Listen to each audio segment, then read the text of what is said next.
मैं तो बस भारतीय जनता पार्टी की सरकार से कहूँगा कि जिस तरह से आपने पंचायती चुनाव कराया और आपके इस गलत फैसले की वजह से पूरा कोरोना गांव-गांव तक पहुंच गया है। गांव-गांव में लोगों की मौतें हो रही हैं, ना वहाँ दवा की व्यवस्था है, ना वहाँ हॉस्पिटल की व्यवस्था है, ना वहाँ पे किसी तरह की एम्बुलेंस की व्यवस्थाएं हैं। इसलिए वहाँ लगातार लोगों की मौतें हो रही हैं। आप वहाँ कुछ कीजिए। और इस बात को हाई कोर्ट भी कह रहा है कि आपने गाँव को और कस्बों को राम भरोसे छोड़ दिया है। ये देश के लिए चिंता की बात है।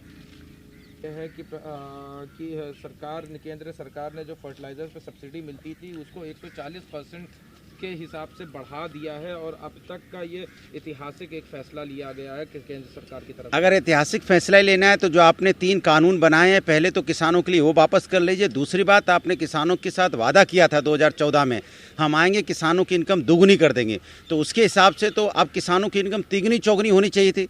तो आप कब तक किसानों को सब्सिडी पे जिंदा रखना चाहते हैं? कब आपकी जिम्मेदारी बनती है किसानों को उनको पैरों पे खड़ा करने की? आप उनको पैरों पे खड़ा कीजिए, सब्सिडी पे नहीं, उनकी इनकम कम से कम चौगुनी कीजिए। सर, महाराष्ट्र सरकार ने कोर्ट से अपील करी थी, बॉम्बे हाई कोर्ट से, कि जो वैक्सीनेशन है वो डोर टू डोर स्टेप शुरू किया जाए। कुछ सेलेक्टेड ग्रुप्स के लिए जो हॉस्पिटल्स नहीं जा पा रहे हैं, उसके ऊपर अब मुंबई हाई कोर्ट ने कहा है कि इसमें केंद्र सरकार से इजाज़त लेने की ज़रूरत नहीं है, बीएमसी खुद अब ये शुरू कर सकती है। बिल्कुल, कुछ लोग ऐसे हैं जो सेंटर तक नहीं जा सकते हैं। अगर डोर टू डोर उनके जाके वैक्सीनेट हो जाए तो मुझे लगता है इससे अच्छी बात क्या हो सकती है। बहुत सीनियर सिटीज़न होते हैं, बहुत ऐसे लोग होते हैं जो नहीं जा सकते केंद्र तक, तो अगर उनके घर में जाके वैक्सीन लग जाए तो मुझे लगता है ये अच्छी बात होगी। सर, केंद्र सरकार ने एक बड़ा केंद्र स्वास्थ्य मंत्री हर्षवर्धन ने कहा है कि इस साल के अंत तक भारत के जितने भी एडल्ट पॉपुलेशन है उनको वैक्सीनेट कर दिया जाएगा।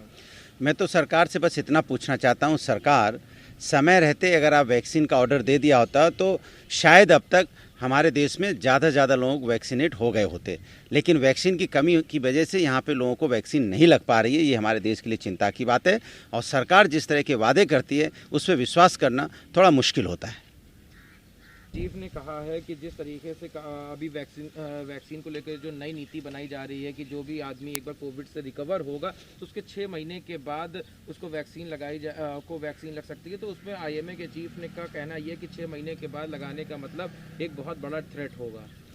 देखिए, अभी तो वैज्ञानिकों का मामला है। मुझे लगता है साइंटिस्ट इसमें ज़्यादा अच्छी तरह जवाब दे पाएंगे, डॉक्टर्स इसमें ज़्यादा अच्छी तरह जवाब दे पाएंगे। अगर डॉक्टर्स को लगता है कि उनको जो लगेगा सही वही एक्चुअल सही होगा, इसमें एक्सपर्ट की राय लेना ज़्यादा ज़रूरी है।